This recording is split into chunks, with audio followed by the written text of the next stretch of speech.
What up? What up? We are back, real amigos. I know it's been a crazy couple weeks. We've had a lot of travel. It has been freaking busy for us here. A lot of new listings, a lot of clients going under contract. I have a special guest tonight, and in the comment section, real quick, I want you to guess who my special guest is. Now, when I think about this special guest, I think of great memories of this show. So I don't want to say who the special guest is, male or female, but I would say this person has amazing locks that everyone loves. So we're going to bring this person on in a second. Today, we're going to talk about FOMC meeting just launched. A lot of stuff breaking down from there. Initially, I was going to talk about what's happening in the Austin as far as the future, what's happening. Elon Musk does not have flowing locks. Good try, Professor. I wish Elon was on today. Jeremy High and special guest is not me, no, but Dinosaur D. Someone page Dinosaur D, because this person you're gonna love. Anyway, so lots of really good information coming out about the Austin housing market, or just Austin in general. Lots of things coming for Austin, the development of Austin. We're going to get to it. But first, I got to bring on my special guest. And that special guest, my main man, Kevin Knight. Hey, Jeremy. Thanks for having me back on again. I don't know how long it's been, but it feels like it's been too long. It has been extremely too long. Ian's out today. He's in Sioux Falls, Idaho. He brought on a bunch of agents to Real Broker, so he's out doing that. And I was like, Kevin, it's been forever, man. Yeah. And I'm so glad you jumped on last week. I appreciate it. Appreciate you having me. I'm always happy to be here talking business with you and catching up on things, Jeremy. So looking forward to seeing what, especially on a good news day. I mean, if this is like a bad news day, maybe not so exciting, but it's a good news day for real estate, I think. Yeah, and the good news, we'll get to that in a second. There's a lot of good news, especially for anybody looking to buy real estate in 2024 right now. But how have you been, man? I haven't seen you in forever. What's the update? What's in your world? Things are going good. It's been a challenging year, I think, for everyone, which is, the unfortunate part. I got married in September, which is really great. So we're very excited. My wife and I got married. She's from Hawaii, so we got married down in Hawaii. We're around her family, so it's really nice. Really small wedding, and couldn't be happier. So obviously that's a big change. It takes a lot to talk about merging households again. So we're in the process of that. Luckily, my son loves her. They're like best friends. Like they come in the room and they're like, having deep conversations and chatting, and it's really heartwarming to see that. So I feel pretty blessed to be in that situation. And the business wise, business, like I said, challenging real estate market this year, if I'm being honest, working through a lot of stuff, but now for some reason in the last, couple weeks, couple months, just last month for sure, a couple weeks, things seem to be picking up again. And it's just, I'm busier than ever in the last couple weeks and just really loving it. So what about you, my friend? Yeah, I feel the same way. I didn't get married, but I lost a part of me, so that was good. I lost 50 pounds or so, but congratulations though on the wedding. I was following you for a while when you were going through all that. So I know you've had stuff in the past, so it's good to see you on. Been through a lot of stuff. Very challenging personal life stuff for years and years and years, and all that good stuff. But it's really encouraging to me to just look back and see, growing a business while you're going through a lot of stuff is hard. I mean, going through personal, everybody goes through this stuff too. Going through personal things is challenging no matter what you're doing. But man, being in front of people every day and having to put on a nice straight face and do what's best for them can be very, very challenging. So I always say, like, it's not just individuals, like everyone has stuff going on. So we have to be more mindful of everyone as they're going through things and being patient with everyone. But yeah, it's great. I feel very positive. I think 2024, I've been saying this since 2020, but 24, I think is going to be a great year. Yeah. I'm curious to see what happens with it. Obviously we're going to talk about the news here in a second.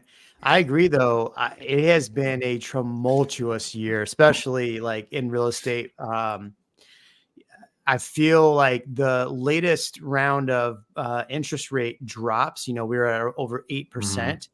About 3.5 weeks ago, 4 weeks ago, probably 3 weeks ago, we saw rates drop down, and all of a sudden my phone picked up the listings that I've been just man, some of these listings I've spent thousands and thousands and thousands of dollars marketing, Yeah. going under contract. For you. And our buyers are out buying stuff, which is amazing. So it's really good. And with the news from today, I think we're going to see a lot more people out in the market. And that's because, not that one, this one. With the Fed meeting notes popping off. That's so small. That's weird. Let's try this one. There we go. That's better. Yeah. Interest rates dropped 0.27% today, down to 6.82 from, it was like 7.1 or something, like 7.2, 7.01 or 03. So that is incredible news. Every realtor I looked at on Instagram is posting about that, but it's largely because of this, and that's that the Fed meeting notes came out, and the Fed next looks. I saw this from a lot of people that they were talking like 6 rate hikes now, and that's what the market was planning in. But now they're looking at like three rate hikes, and even in the news of this, Jerome Powell basically had kind of acknowledged the fact that we're going to see rate hikes. Now, Nick T, who is like the Adam Schefter of the Fed, he said that, for a lot of people are saying that rates are going to be the last half of the year. Nick T came out and said that they're going to be probably around April. So if that means we might see, like, you're right, this 2024 could be a really big year. Yeah, it's it's interesting to watch these things play out, because it's one thing to look at data after the fact, right? Because most real estate data is looking into the past, the way things have happened. Like a CMA is like, what have things sold for in the past, and we're trying to predict future pricing based on, or present pricing and future pricing based on past. Well, if you do a CMA from 90 days ago, like anything that's closed in the last 90 days, it's possible that the home that closed 90 days ago was under contract 30 days before that. So now your data is out by 120 days. And how much of things, like if you look at the last 120 days, things have drastically changed. The interest rates, even this year, I thought in the spring, in like April, May, the interest rates did this thing where they very briefly ticked down, right? And then a huge influx. I felt it too. People are like, yes, it's the time. We're going to catch the bottom of this, and it's going to go back up again. And then, of course, the Fed crushed our hopes and dreams right after that. So I do think that there's going to be a little bit of a delay. The first movers right now, the people that understand that this first tick down in interest rate means that demand is going to come back. And I've been saying for a long time, there's this wall of buyers, and we don't know what the interest rate trigger is. There's like an interest rate that will trigger this wall to fall, and everyone that's been thinking about buying is going to come back into the market. What's that going to do to prices? So interesting to see how that plays out. Yeah, I'm going to pull up something here in a second that kind of feeds into what you're saying. So real quick, just a little note to add here on that is that my YouTube channel. So I've been paying attention to the Zillow forecast. Who put out a forecast today? I think Bear Stearns or somebody put out a forecast today. Everybody's only forecasting like at 1% decline next year to maybe 1% incline next year. And so that has a lot of people thinking like, okay, it's going to be flat. It's going to be nothing. And everybody's pricing in the same thing. I want to show you something that, let's see if I can find this. I have so many articles that I pulled up. Goldman Sachs. It was the Goldman Sachs article today. So Goldman Sachs, and I've been saying this, and it leads into exactly what you're saying. But I've been telling this, and everybody calls me just a sleazy realtor for saying this. You sleazy realtor, Jeremy. Yeah, but 2023 and 2024 are going to be the years that you should have bought, right? Like 2019 is the year you should have bought. And Goldman Sachs is actually exactly making my point for me here. Now, Goldman Sachs is 2024 is going to be flat, almost 1.5% decline to a 0.6 increase, right? Well, based on the cases, but look over the next 2025, 2026, 2027, you're seeing 3.8. So 4%, 5%, 5% growth over the next 3 years after that. So yeah, interest rates are high for sure. And trust me, I understand because I'm looking at, properties and it's so expensive. But this could have been the year 2023 and 2024 could be the years that you should have been buying. Yeah. Stefan says Zillow is mostly too positive, at least the last years. And then I think it was Redfin said that we're going to see about 600,000 more sales than we saw this year, which means for all the real estate agents that are leaving the market, they're going to try to figure out a way to get back in maybe next year. And that's too late, right? You should have been in now. Dan Webb says, I've been lurking at the homes listed around Pflugerville Lake. At least all 7 of interest are still listed, all but one with a price drop. I just can't pull the trigger until I see where this goes for me. And I think with interest rates dropping, you're going to see a fury of inventory. Because look at my YouTube channel right here. So my YouTube channel, my channel on the community tab, and this goes exactly what you just said, Kevin. So I put out the survey. New survey shows 93% of home buyers regret buying a home. Do you regret buying a home? 13% yes. 40% no. 46% said they're waiting for a crash. That means that almost half of the people right now are waiting for better pricing.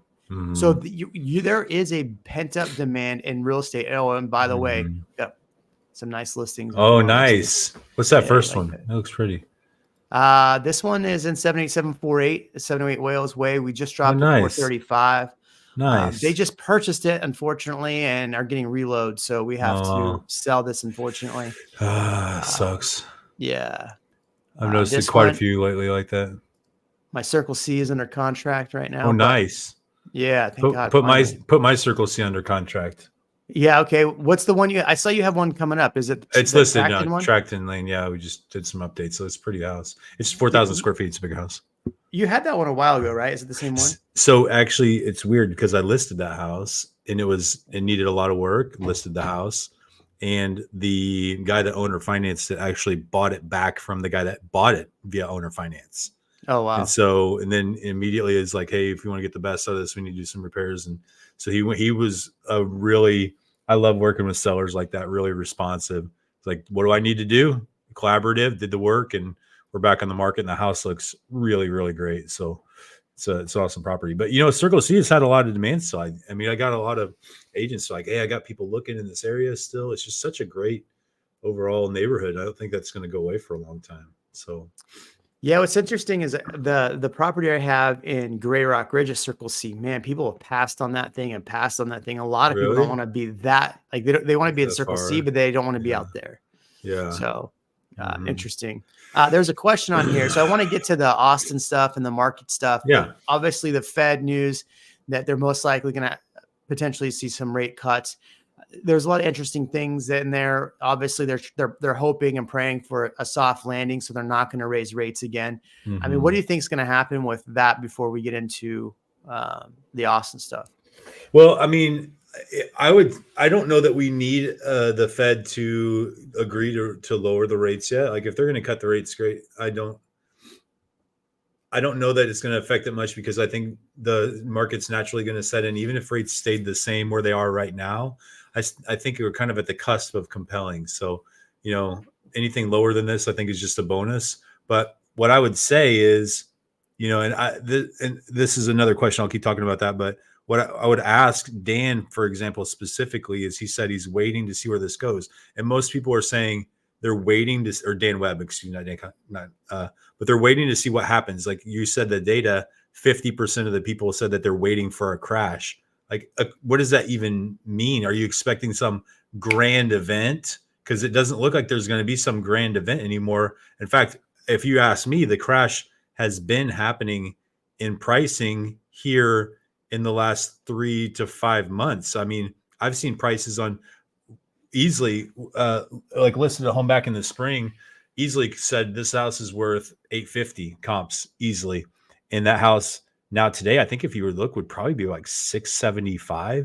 maybe 700 max. So the crash is happening under your eyes. So I guess if you are in the market or thinking that you're going to be buying, I would say before the crash happens, because that's the obvious time. The crash happens and prices are down, you're going to see a lot more people coming into the market in competition. But I think the less obvious is going after homes that you really like right now and testing the waters with that pricing. Go to a seller and say, hey, I think you'd be surprised how many sellers would take 50 grand less than their asking price right now, you know? So now's the time, I think, to be bold and do that before interest rates. Because if they do go down more, like that 5.5%, like they talked about next year, I mean, who knows? But I think you could see another constrained supply 2020 price increase kind of thing in certain neighborhoods. You're muted, Jerem.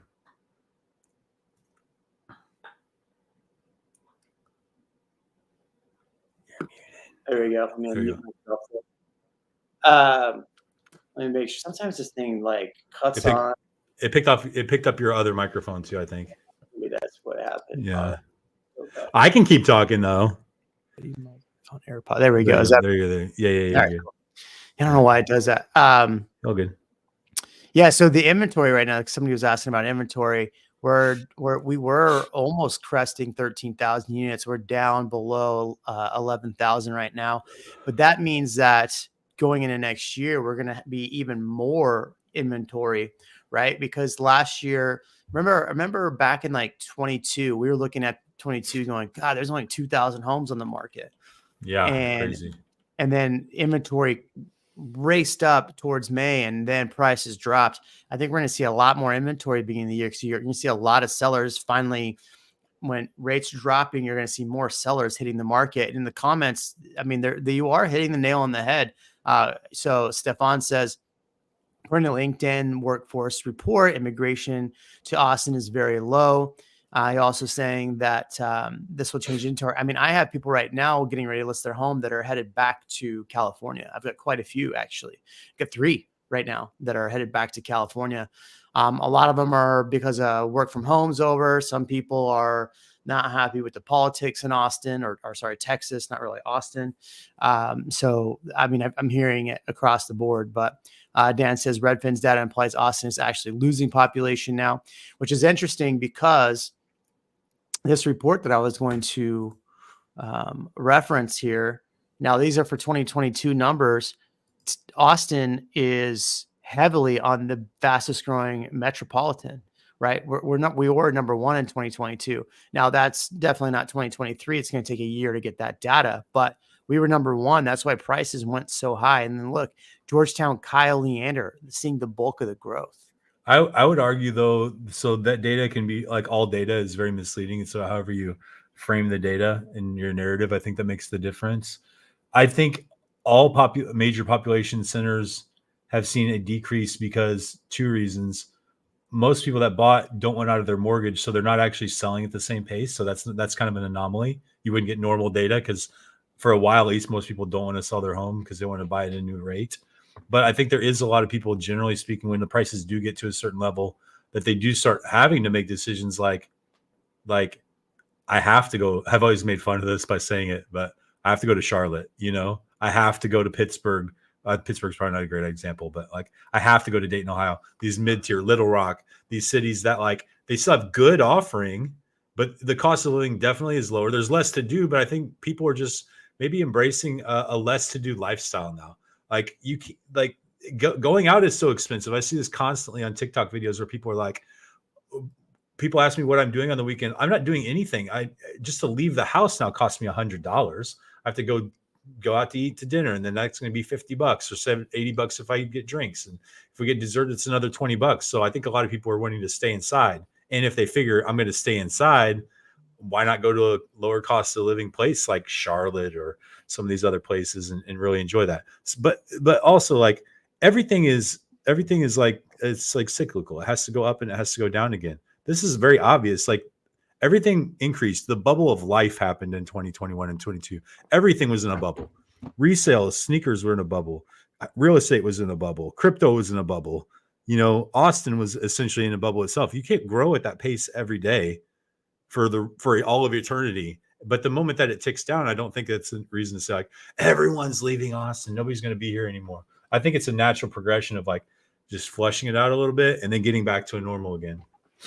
Yeah, it's interesting is, we're looking through, and we'll look at here in a minute, all of the stuff coming to Austin. And there's a lot of growth in Austin as far as like they're playing catch up. Something Ian and I have been joking about, and Ian's been listening to, is I keep saying Austin is like a preteen, like having like a preteen identity crisis, right? It's not, it's no longer a girl, but not yet a woman, right? And so like Austin is embracing this growth finally. And so, in the next 3 or 4 years, Austin is going to be that little big city and actually be it. And I think they're going through that growth phase right now. Would you say that your inquiries though, generally like incoming inquiries are down? Like, you have people going back to California, but obviously talking to people about moving here and buying, are those inquiries down for you or flat or higher? Where are they? I would say yes, they're significantly down from 2021, 2022. But based on a normal year, like compare this to like 2018, because 2018 for me was a pretty normal, solid year. Sell some, homes are on the market 35, 40, 50 days, pretty normal. Some buyer swoops in, buys it later on, and everybody's happy. How do you think it would compare to a year like that? I think it's definitely interesting. I don't think I would say that I'm getting more inbound, not from Austin buyers, whereas before I was getting more in-town buyers. So I'm still getting more out-of-town buyers, but that could be too because I've positioned a YouTube channel where people are getting information. Of course. But the reality is there's 1,000 realtors doing YouTube now, and a lot of them ripped off the content I put out. And to get around that, now I'm teaching realtors how to use YouTube, and they're paying me for it. So, so there's that. It's funny that all the people that told me back in 2019 I should be paying for Facebook ads, and I told them, man, this YouTube thing, like I'd rather give people information and like be honest with people, and they wanted to pay for ads, are now paying me to show them how to do it correctly. Kind of that's the way you do it, bro. That's how you build the biz. Dan says Austin has lost its mind with price increases, now overbuilt, shadow inventory, net migration out. That's what I'm seeing. I don't disagree about the shadow inventory. I think a lot of these builders do have shadow inventory or ghost inventory, stuff that's there, but they're not showing it. Vince says, can you speak to mass migration to surrounding suburbs, namely Jarrell? And then he followed that up by saying, my realtor is trying to sell me on Jarrell. Can you confirm? Well, I can tell you that I've been getting emails from builders in Jarrell that are offering 5% commission on builders. So I would see if that's a reason why he's pointing you towards Jarrell for higher commission splits. Could be. I don't know. I don't know your realtor. But we talked about Jarrell quite a bit. I think Jarrell is experiencing a lot of growth. The thing with Jarrell is the pricing is better. So if you're looking at a specific price point and Jarrell fits that price point, yes. I would argue that other places in Williamson County are where I would look than Jarrell personally, but that's not. What do you think? It depends on your budget, right? So if you can afford Jarrell and you want to be close to Austin, then buy in Jarrell. If you like Jarrell, I don't know that I see homes. Let's see. How would I say this? As a homeowner, your home can be an investment, but shouldn't be your investment. Like don't buy a home because it's just an investment. Like there's probably better ways to make money if you want to be honest in a shorter period of time, but you also happen to be living there and you need a place to live. So financially it does make a lot of sense. And it does also so happen that most people, the majority of their equity built, and I'll tell you again, wealth is it is equity. It's at the end of the day, the things that you own that don't have a liability against it, that's the equity they have. Most people's equity in their life, their wealth is from their primary residence. So, if that's what you can afford and you like it there, then do it, but don't just buy there because it's a good idea. I think for the price, like I think Kyle is probably a more solid, it's a great community. They're growing faster than people can even realize if you haven't been through there lately. My wife actually owns a home in Buda in Sunfield.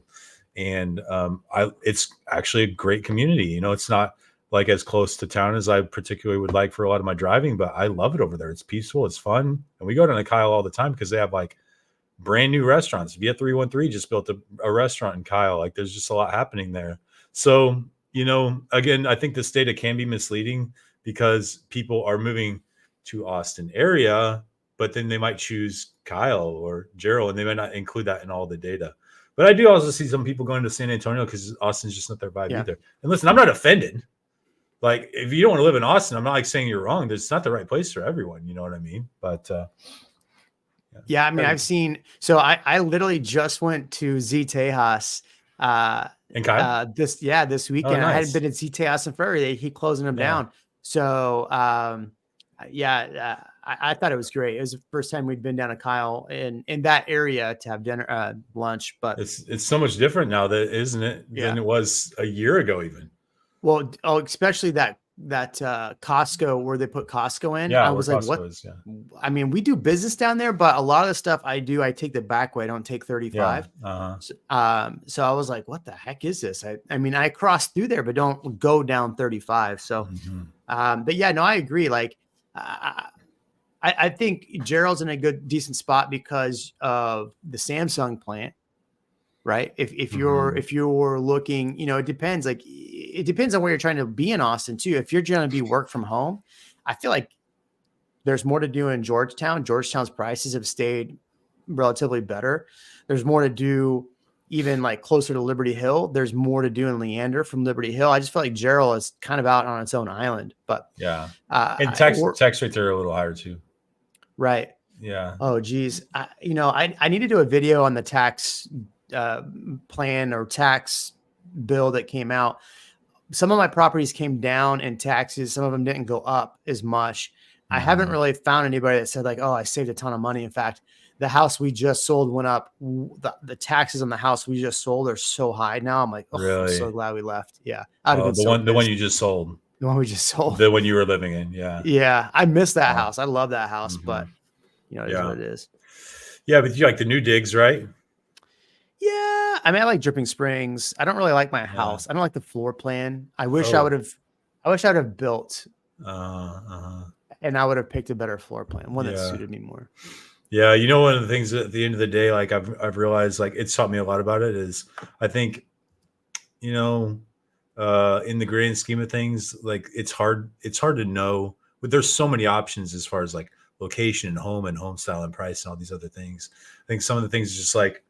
At some point just being like really grateful, right, for everything that you have the opportunity to do and getting in and knowing that like just owning the home, the pleasure of owning a home can be like really, really rewarding. So, as much as I think this is an important decision for people to make, I think shouldn't be completely overthought because the hesitation can cost you years of building equity in a property, And I think that's the biggest thing.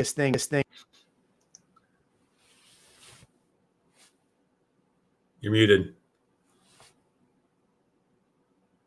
Jeremy, you're muted.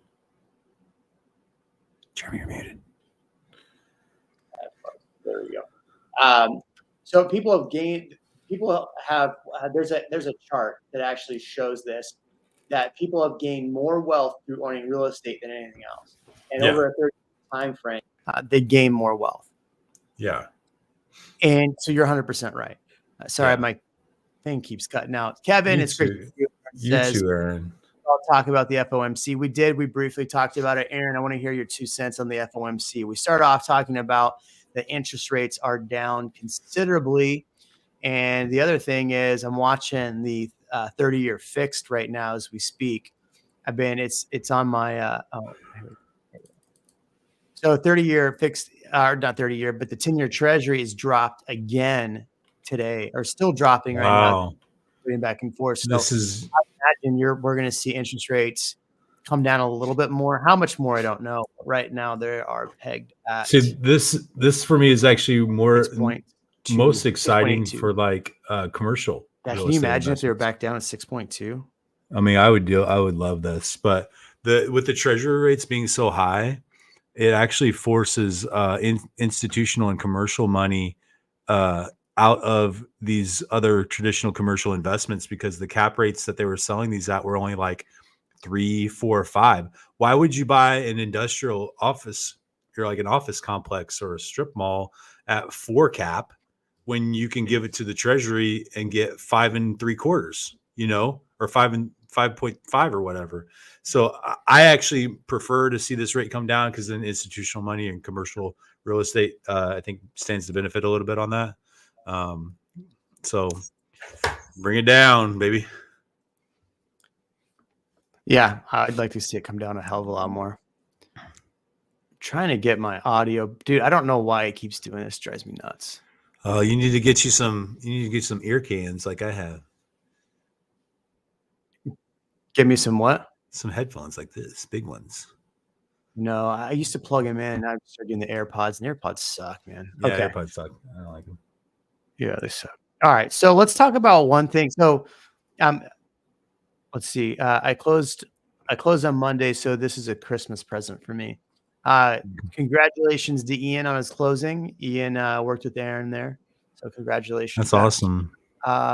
Is going to push values through the roof once rate cuts actually happen. Totally agree, and I think that, like, Jeremy and I are not, like, we're not sleazy realtors. Like, it's true. We're not people that are just like, oh, now is the best time to buy, and you should call me because I'll represent you on this buy and sale. I could care less.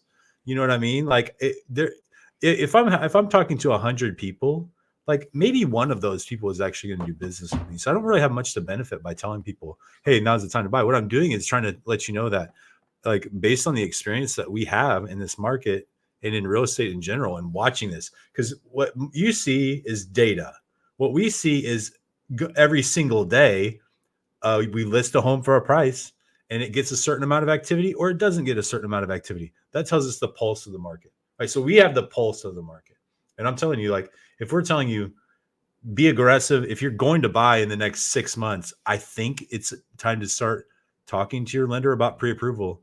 Even if they drop a 0.5% or whatever right now, I think that you can get a better deal on a house right now, like essentially lowballing a seller, because sellers know this is coming too. And they're like, shoot, I don't want to hold on to my house for another 6 months waiting for this interest rate cut. I want to get rid of it. And I still have carry costs. So I'll take 50 grand less for it now, or maybe even more.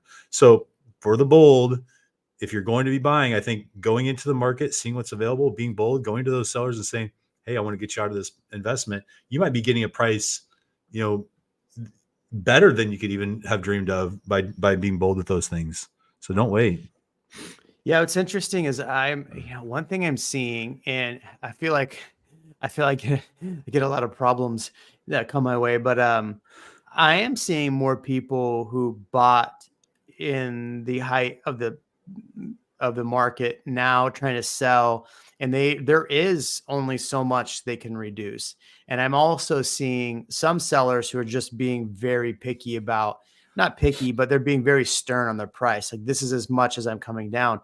I just listed one that we listed at a price that I told my clients, like, look, this is slightly below where we need to list, but we're pricing it slightly below, because if we let it sit for 2 weeks, we're going to have to reduce below this price. Yeah. Like, this is what's happening. And literally we showed all of the stuff in the market in that area. Look, on the market 30 days, sold 5% below list price or whatever it was. Right. Dude, we got an offer immediately, cash. Boom. Oh, nice. Immediately cash. Love they that. lowballed.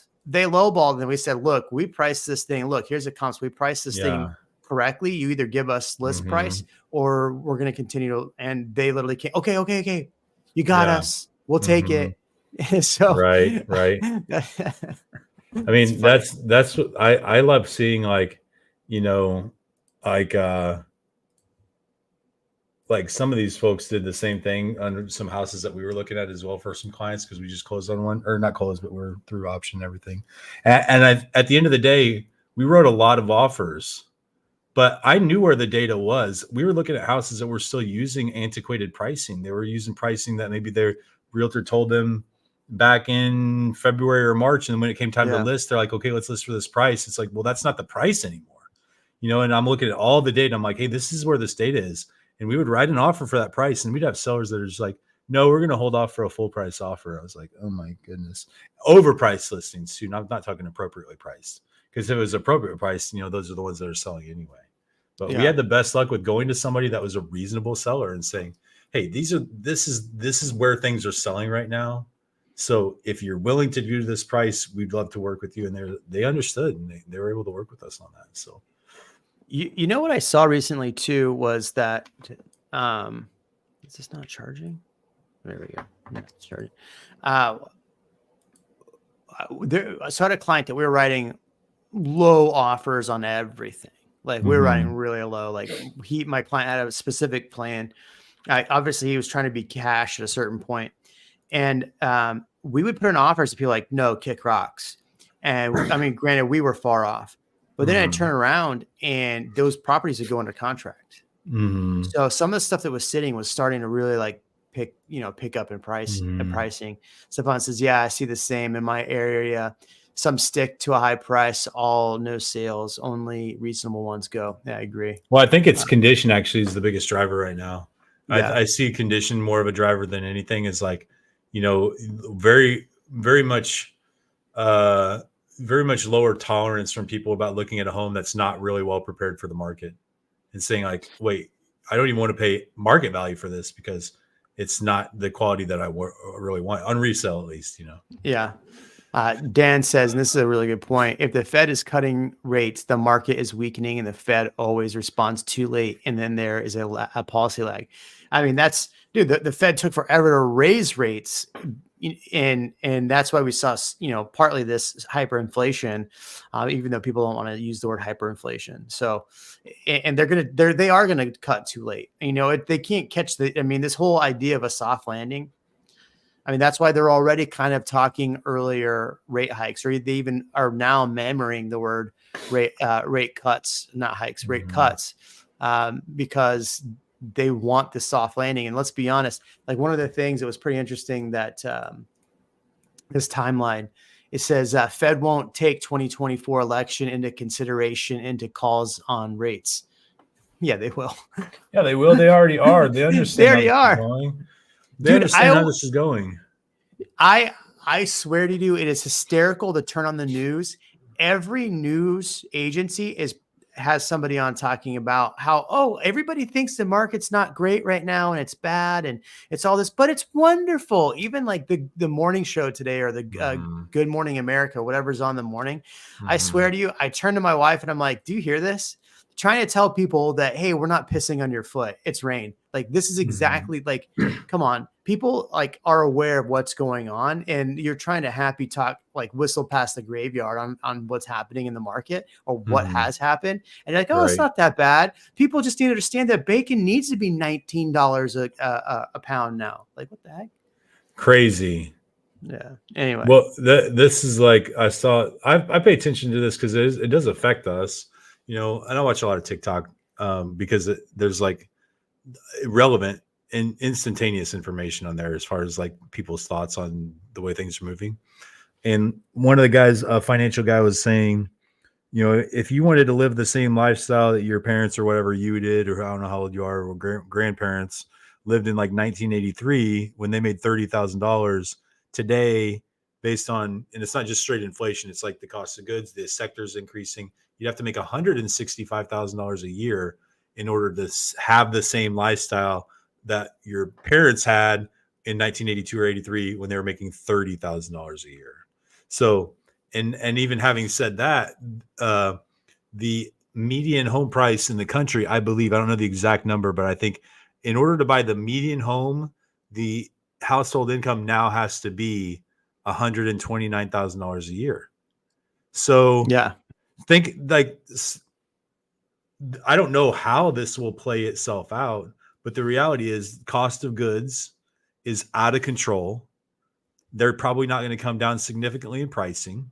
Homes higher than they were. The difference between, 1983 and 2022 was pretty normal, but the difference between 22 and 23 and all this is drastic. So I don't know how it's all going to play out because you're not going to go, you make 80 grand a year. You're not going to go into your boss's office and be like, hey, cost of living, I need 130 now. They're going to laugh at you and let you go, So I don't know what's going to happen here.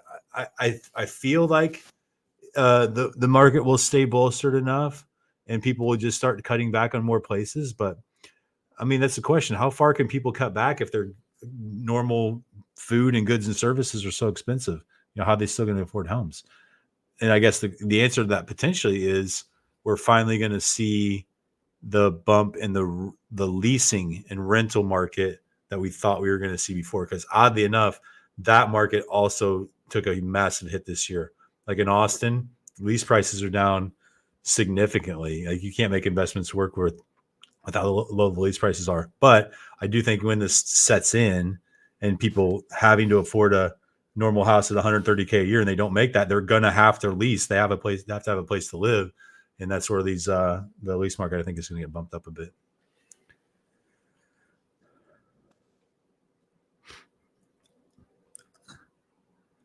You're muted again.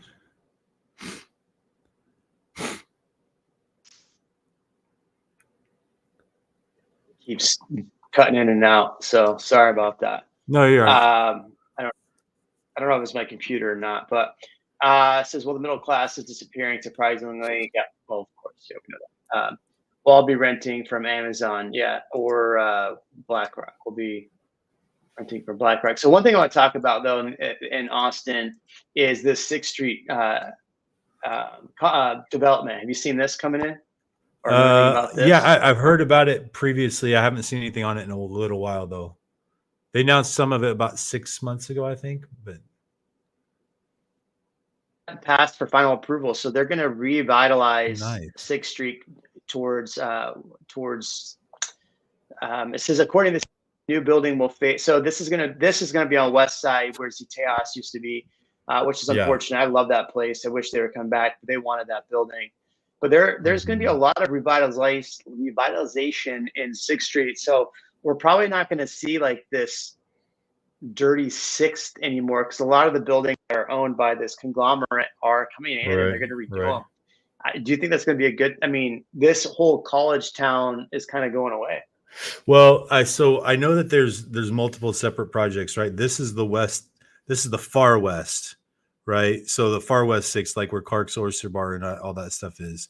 Then there's West 6th, right, which is the that's where like Concrete Cowboy and Pop and those bars are, which is I think kind of a thriving area right now. And then there's Dirty 6th, right, which is an absolute carnival.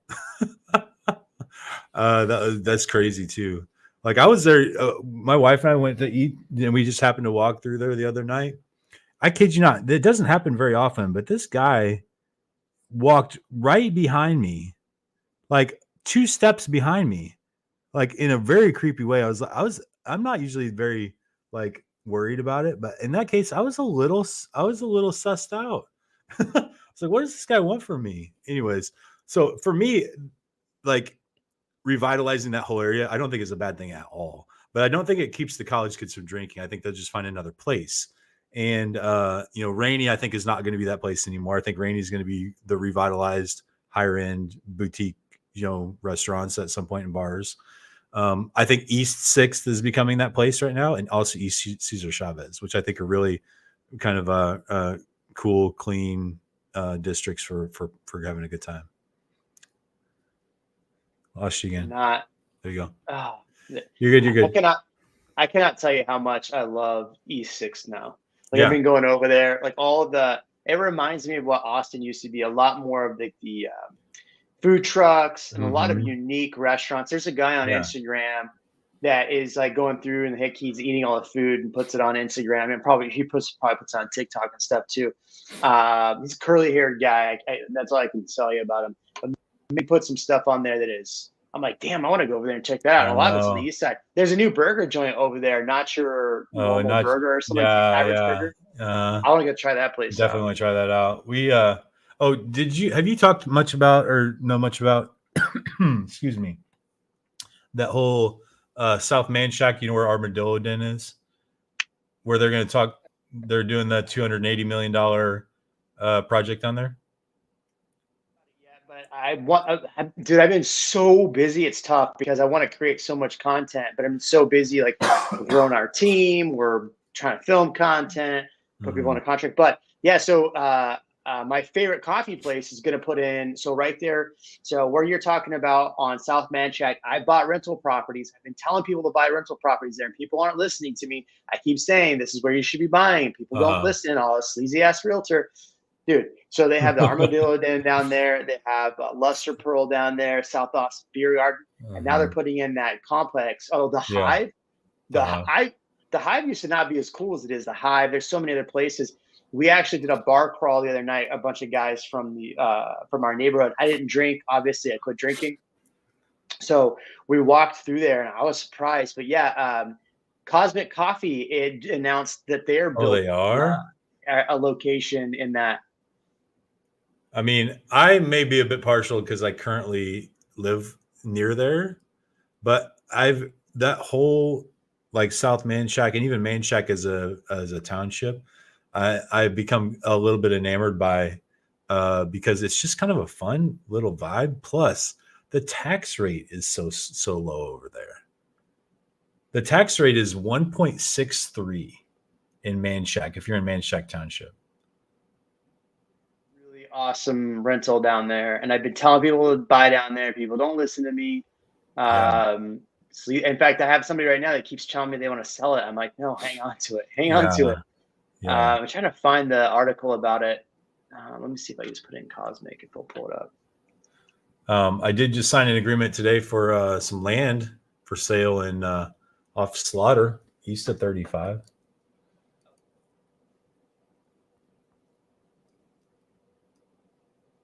That you're buying? No, I'm listing. Send me info on that guy on my team. Jeff, a lot of that stuff. Yeah, for sure. He'll have a developer for you. Sweet, develop away. It's actually got a business on there like a venue, wedding venue. Not like and wedding's not the right, like a reception venue, and they can do special events and stuff. And it's in the ETJ or not in the ETJ, outside ETJ, unrestricted. No zoning, so it's a great little parcel. Yeah, I think I'm excited to see what else they do in that area, though. And this goes back, like, it was one of the things we were going to talk about, or that I was going to say before, whenever that fine gentleman was mentioning Jero. Like, I have nothing wrong. Like I've always said, buy the home that you can afford in the place that you feel like you can call home. You like Buda, live in Buda. A lot of great things. Kyle, Dripping Springs, Lago Vista. I mean, Lago Vista's got some cool things going on. They just have a higher tax rate, but it's in a little bit further of a drive. But live in Lago Vista. You're going to ask anybody, they're going to tell you like, that's why I don't have anything to gain by people living in a specific neighborhood or not. So giving information about that to me is very objective. I'm not trying to convince you one way or the other. If you want to be there, they're great. If you don't, then that's fine. That's your choice because you have to live in the house after you buy it. I'm not going to, right? So, give you the information to do it. But having said that, I've always been a big fan of buy as close to, in my opinion, buy as close to the city center as possible for the type of property that you want and then you can't afford. If you want a 3 and 2 and your budget's $400,000, my personal opinion, based on the way that prices went through the roof over the last couple of years, and it will do it again in the future, is to buy in the best possible neighborhood as close to the city center as Austin as possible. Not everybody will agree with me on that, but that's my own personal opinion.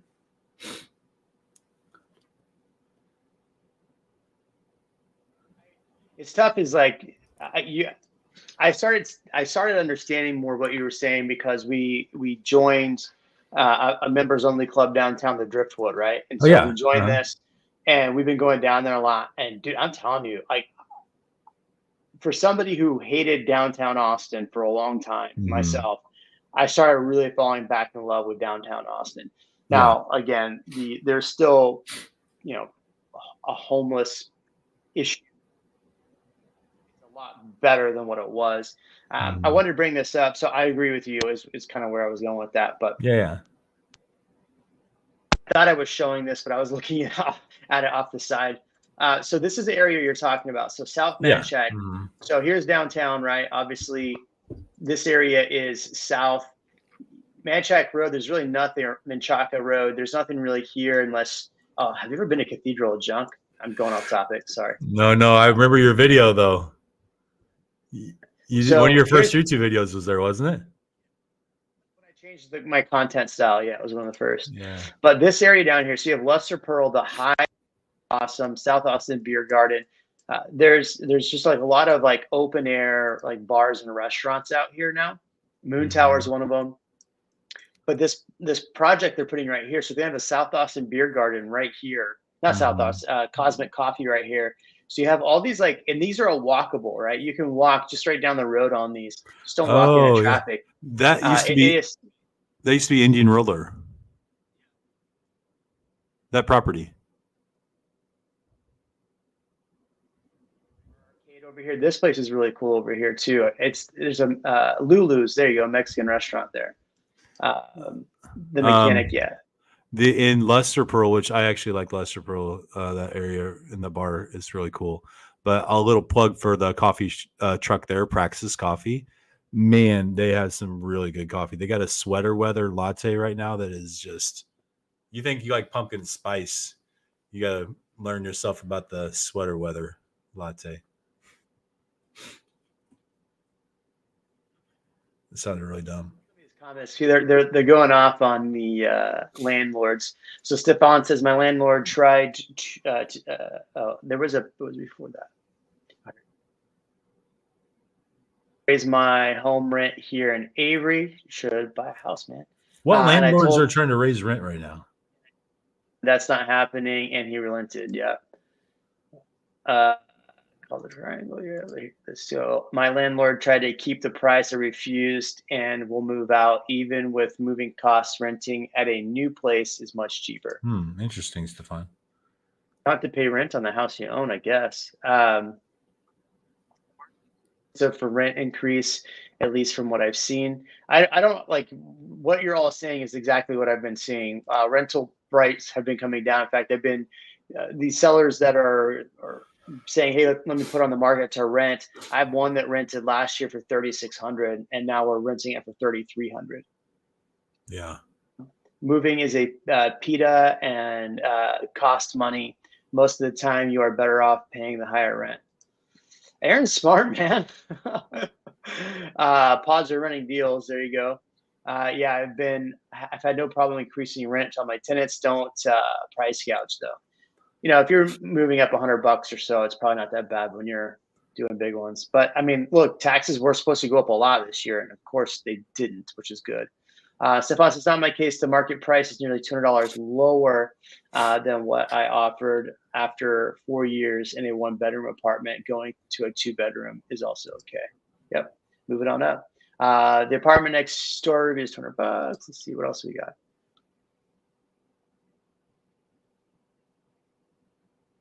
Apartments being built around Austin is insane. Just drive around. Yeah, I mean they were anticipating a lot more people moving here, and they're slowing down. So yeah, and you know you got to think like the renter for the apartment, like that might not be you. You might not be the target market for that, so you don't understand it. But like there are the majority of people I think that are moving. They don't have a choice. They're not buying a house. Like they have to live in an apartment first. So you know. I think just caution you to understand, or like, I caution you to think that you understand all the macro and microeconomic principles like to a T, because there's a lot going on that you don't know behind the scenes of development and apartments and that. I just say like, understand your specific situation and what works best for you and make that difference. Also, like, don't like you. I'm not saying saving money isn't a big deal, but like saving $1,000, like $100 a month on rent, I don't think is worth, changing your whole lifestyle for either. But what I've seen, single family homes. Sorry, your microphone's cut out again, Jeremy. Single family homes for me, always going to be in demand, but the prices have come down a bit. We're going to pick up my son from church, so yes. I got to roll. No problem. It was good to see you, man. Thanks for jumping on last minute. Always have a good time, Jeremy. Good to see you. Thank you. All right. Talk to you soon.